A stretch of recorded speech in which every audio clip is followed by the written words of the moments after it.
کلمہ توحید، کلمہ طیبہ کا معنی اور مقصد کل بیان ہوا ہے، اور توحید کے وہ کون سے دو ارکان ہیں جن میں سے ایک کی بھی کمی ہوگی تو توحید نہیں کہلائی۔ اور وہ مسند احمد کی جو حدیث ہے، حدیث بطاقہ،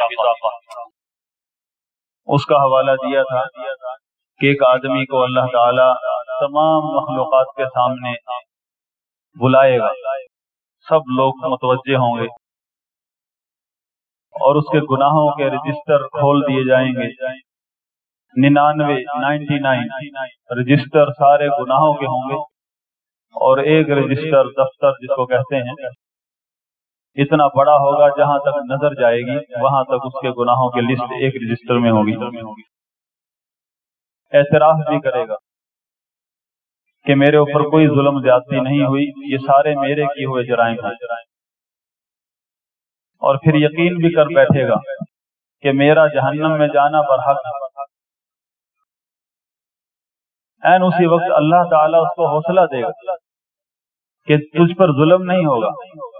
پھر بھی وہ کہے گا حق تو یہی ہے، انصاف تو یہ ہے کہ میں جہنم کا مستحق ہوں۔ تو اس کی نیکی نکالی جائے گی جو کہ ایک چھوٹے سے کارڈ کی شکل میں، پرچی کی شکل میں ہوگی، اس پر ہوگا صرف اشہد ان لا الہ الا اللہ و اشہد ان محمد رسول اللہ۔ وہ کہے گا یہ ایک نیکی کیا کام کرے گی سب کے سامنے اتنے 99 رجسٹروں کے مقابلے میں۔ پھر اللہ تعالیٰ فرمائے گا ظلم نہیں ہوگا تم پر۔ تو جب وہ ترازو میں رکھی جائے گی اور ایک طرف گناہوں کے 99 رجسٹر ہیں، اس نیکی کا وزن اتنا ہوگا کہ وہ اس طرح اڑیں گے جیسے پتے اڑتے ہیں، اس طرح اڑ جائیں گے، اس کے وزن کے مقابلے میں ان کا وزن کچھ بھی نہیں ہوگا۔ یہ فضیلت ہے لا الہ الا اللہ کلمہ توحید کی، اور اس میں ایک اور چیز بھی ساتھ ہے، محمد الرسول اللہ۔ جبکہ ہم دیکھتے ہیں جو مسلمان جہنم میں جائیں گے کم از کم ان کا بھی تو ایک دفعہ لا الہ الا اللہ محمد رسول اللہ موجود ہے، ان کا لا الہ الا اللہ محمد رسول اللہ اتنا وزنی کیوں نہیں بنا، ان کو اس وقت کام کیوں نہیں آیا؟ اور اس شخص کے پاس ہے ہی صرف لا الہ الا اللہ اور محمد رسول اللہ، باقی سارے گناہ ہیں۔ عین ممکن ہے جو جہنم میں جا رہے ہیں ان کے گناہ اس سے کم ہیں، اور یہ اتنے سارے گناہ لے آیا پھر بھی معاف ہو گئی۔ لا الہ الا اللہ اور محمد رسول اللہ میں اتنا وزن آ گیا۔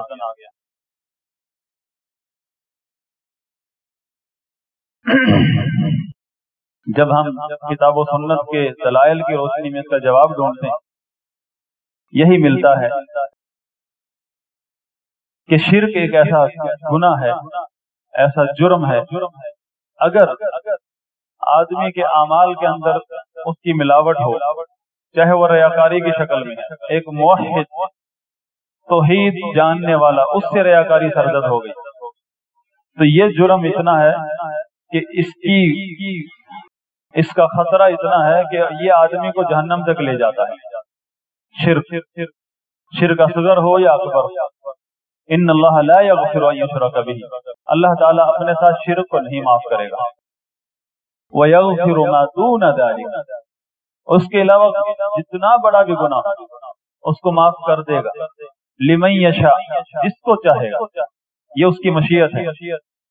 اسی لیے اہل سنت کا یہ عقیدہ ہے کہ اگر کوئی شخص موحد گناہ تھے اس کے سر پہ لیکن توبہ نہیں کر سکا مرنے سے پہلے، توبہ کے بغیر مر گیا گناہوں کے ساتھ، اہل سنت کا عقیدہ ہے کہ اب اس کا معاملہ اللہ کی مشیت کے تحت، اللہ چاہے تو اس کو بغیر کسی عذاب اور سزا کے معاف کر کے جنت میں داخل کرتا، اور اگر اللہ چاہے تو اس کو جتنا گناہ ہے اس کے مطابق اس کو عذاب دے گا اور بالآخر اس کو پھر جنت میں داخل کر دے گا۔ شرک ایسا گناہ ہے، بلکہ ایک خاص معاملہ ہے اللہ کی طرف سے ان لوگوں کے لیے، ان مسلمانوں کے لیے جن کے پاس گناہوں کے ڈھیر ہیں لیکن شرک معمولی سا بھی نہیں۔ حدیث قدسی میں ہے یا ابن آدم لو اتیتنی بقراب الارض من الخطایا، اگر تو میرے پاس زمین بھر کے گناہوں کے لے آ، اور دوسرے الفاظ ہیں وَلَوْ بَلَغَتْ ذُنُوبُكَ عَنَانَ السَّمَاءِ، تیرے گناہ چاہے آسمان کے ساتھ لگ جائے ان کی چوٹی، لا تشرک بی شیئا، لیکن شرط یہ ہے تو میرے ساتھ معمولی سا بھی شرک نہ کرنا، غفرت لک لغفرت لک ولا ابالی، میں معاف کر دوں گا، پرواہ بھی نہیں کروں۔ یہ خاص پیکج ہے اس مسلمان کے لیے جو شرک کی ہر قسم سے محفوظ رہا۔ یہ اللہ تعالیٰ کی طرف سے توحید کی فضیلت ہے۔ توحید اتنا وزنی، اتنا بڑا عمل ہے کہ گناہ بھی نقصان نہیں دیتے اس کے ہوتے ہوتے، اور توحید، شرک کی موجودگی میں توحید ناقص ہے۔ اگر کسی شخص کے انعام اعمال میں شرک موجود ہے، ریاکاری کی شکل میں کیوں نہ ہو، توحید میں نقص آ جاتا ہے، کمی آ جاتی ہے۔ حتیٰ کہ بعض شرک ایسا ہے تو اسلام سے خارج کر دیتا ہے آدمی، جیسے غیر اللہ کو پکارنا، غیر اللہ کی نظر و نیاز کرنا، اور کچھ شرک ایسے ہیں جو اسلام سے خارج تو نہیں کرتے لیکن اس کی توحید کم ہو جاتی، نیچے چلی جاتی، غیر اللہ کی قسم اٹھانا۔ تو یہاں جواب یہی ملتا ہے، اس شخص کی جو لا الہ الا اللہ کی گواہی تھی اور لا الہ الا اللہ کی بنیاد پر اس کے اتنے سارے گناہ معاف کر دیے گئے، مطلب یہ ہے کہ وہ شخص مشرک نہیں تھا۔ اس کے نامہ اعمال چاہے 99 رجسٹر تھے اس کے پاس گناہوں کے، ہر قسم کے گناہ ہوں گے لیکن شرک نہیں پایا جاتا، کیونکہ یہ وعدہ ہے اللہ تعالیٰ کا، حدیث قدسی میں ہے۔ اور دوسرا گناہ وہ ہے جس کی وجہ سے آدمی پر لعنت پڑ جاتی ہے، جس کی وجہ سے آدمی کو توبہ نصیب نہیں ہوتی، جس کی وجہ سے آدمی کو جہنم کا منہ دیکھنا پڑے گا، وہ بدعت ہے۔ بدعت ایک ایسا گناہ ہے، اللہ کے نبی صلی اللہ علیہ وسلم نے پہلے تو بدعت کے بارے میں فرمایا من عمل عملا لیس علیہ امرنا فہو رد، چاہے کتنا ہی بڑا توحیدی ہو، اگر اس نے ایسا عمل کیا جو جس کا ہم نے حکم نہیں دیا، اس کا وہ عمل مردود ہے، ہرگز قبول نہیں ہوگا، چاہے کتنا ہی بڑا اہل توحید ہے۔ دوسری حدیث میں سیدہ عائشہ رضی اللہ عنہا، دونوں حدیثوں کو سیدہ عائشہ رضی اللہ عنہا روایت کرتی ہیں کہ فرمایا من احدث فی امرنا ھذا، کسی بھی شخص نے ہمارے اس دین میں کسی بدعت کی ایجاد کی، ابتداء کی، احدث فی امرنا ھذا ما لیس منہ، جس کا اس سے کوئی تعلق نہیں دین سے، اس کو دین بنا دیا، فہو رد۔ تو بعض اہل علم کہتے ہیں یہ ضمیر مرجع ضمیر من ہے، کہ وہ شخص بھی مردود ہے، اور اس کی دلیل موجود ہے اور احادیث کہ حوض کوثر سے جن لوگوں کو دھتکارا جائے گا امتی ہوں گے رسول اللہ صلی اللہ علیہ وسلم کے، مشرک نہیں ہوں گے، بلکہ انک لا تدری ما احدثوا بعد، فرشتے بتائیں گے کہ اللہ کے رسول صلی اللہ علیہ وسلم آپ کے پیچھے انہوں نے، آپ کو نہیں معلوم انہوں نے کیا کیا دین کے اندر چیزیں ایجاد کی تھی۔ اور نبی صلی اللہ علیہ وسلم ہر خطبے میں فرمایا کرتے تھے کل بدعۃ ضلالہ کل ضلالۃ فی النار، ہر بدعت گمراہی ہے، چاہے کتنی اچھی کیوں نہ نظر آ رہی ہو، چاہے عشق رسول سے سرشار ہو، چاہے جذبہ جہاد سے سرشار ہو، اسلام کے محبت میں سے سرشار ہو، اگر نبی صلی اللہ علیہ وسلم کا اس پر حکم نہیں ہے، مہر نہیں ہے، تو وہ مردود ہے، وہ عمل مردود ہے، اور اس عمل کی ابتدا کرنے والا جو ہے وہ حوض کوثر پر جہاں سارے پانی پی رہے ہوں گے اس کو فرشتے پکڑ کے پہلے ہی کھینچ رہے ہوں گے، اور نبی صلی اللہ علیہ وسلم سمجھیں گے میرے امتیوں کو یہ کیوں دور کر رہے ہیں، کہیں گے یہ تو میرے ساتھی ہیں، صحابہ کہیں، فرشتے عرض کریں گے یہ وہ لوگ ہیں جنہوں نے آپ کے بعد آپ کے طریقے میں تبدیلیاں کی، انہوں نے بدعات کی ابتدا کی، لوگوں کو اس پر چلایا، لوگوں کو مسلک بنا بنا کر دیے۔ یہ ان لوگوں کی بات ہو رہی ہے جن کو حوض کوثر سے دھتکارا جائے گا۔ احدثوا، یہ لوگ ہیں جو ایجاد کرنے والے ہیں۔ ایک تو نا لوگ لگ گئے، ایک بدعت شروع ہو گئی اور لوگ اس پر چل پڑے، ان کے اعمال ضائع ہیں۔ اور یہ وہ لوگ ہیں جنہوں نے لوگوں کو لگایا تھا بدعات، ایجاد فتوے دیے تھے، لوگوں کو دلائل دیے تھے بدعات کے۔ اللہ کے نبی صلی اللہ علیہ وسلم کو جب پتہ چلے گا کہ یہ وہ لوگ ہیں، سحقاً سحقاً، پھٹکار ہو ان پر، پھٹکار ہو، لے جاؤ ان کو۔ رحمت للعالمین جو امتی امتی کر رہے ہوں گے، ان لوگوں پر اتنا غصہ، جہاں نفسی نفسی کا عالم ہوگا، نبی امتی امتی کر رہے ہوں گے، اپنے ہی امتی کو دھتکار بھی دیں گے۔ اس سے پتہ چلا یہ جرم کتنا بڑا ہے کہ بدعات کی قیادت کرنا یہ بہت بڑا جرم۔ تو وہ شخص جو تھا جس کے نام اعمال میں محمد رسول اللہ تھا، ایک ہی صرف، دوسروں کو کام نہیں آیا، حالانکہ ان کے پاس ورد تھے محمد رسول اللہ کے، لا الہ الا اللہ کے وظیفے تھے، ان کو ایک بھی کام نہ آیا، اور اس کے پاس ایک ہی تھا، اور وہ اتنا وزنی ہوا کہ سارے گناہوں پر غالب آ گیا، سارے گناہ مٹ گئے۔ محمد رسول اللہ، کیونکہ اس کا تقاضا ہے کہ آدمی ہر قسم کی بدعت اور بدعات سے دور رہے۔ وہ شخص بدعتی نہیں تھا۔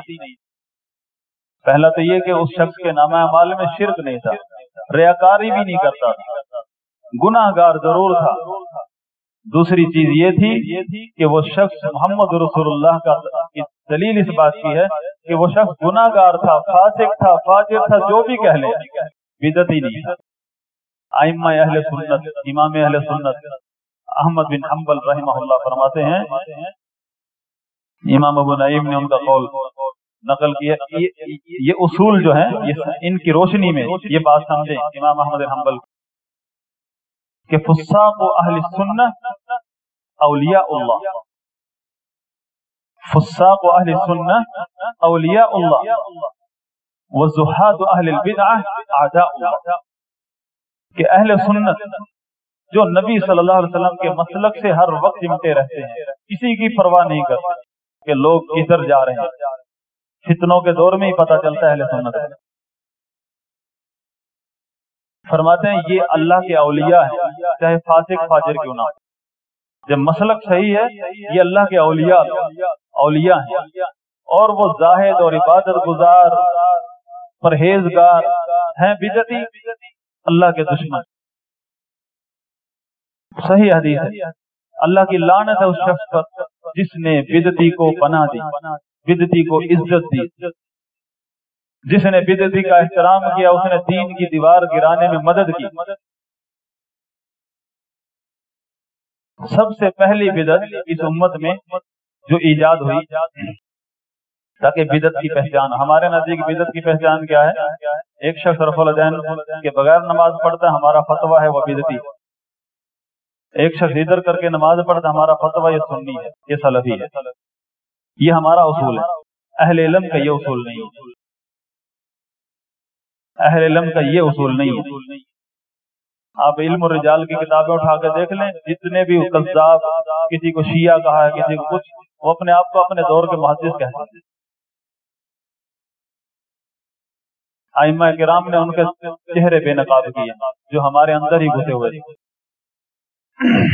ان کو الگ کر کے دی، اس کی حدیث قبول نہیں ہوگی، یہ من گھڑت حدیثیں بناتا ہے، طرح طرح کی جرح ہے ان کے اوپر۔ سب سے پہلی بدعت جو ایجاد ہوئی اس امت کے اندر وہ تھی خوارج، اور اس کا قائد تھا عبداللہ بن سبا۔ یہاں اکثر لوگ سمجھتے ہیں عبداللہ بن سبا جو ہے وہ رافضیت کا بانی ہے، اس میں کوئی شک نہیں، لیکن اس کے اولین شاگرد جو ہیں اس وقت پیدا ہوئے جب شیعت یا رافضیت کا نام نہیں تھا،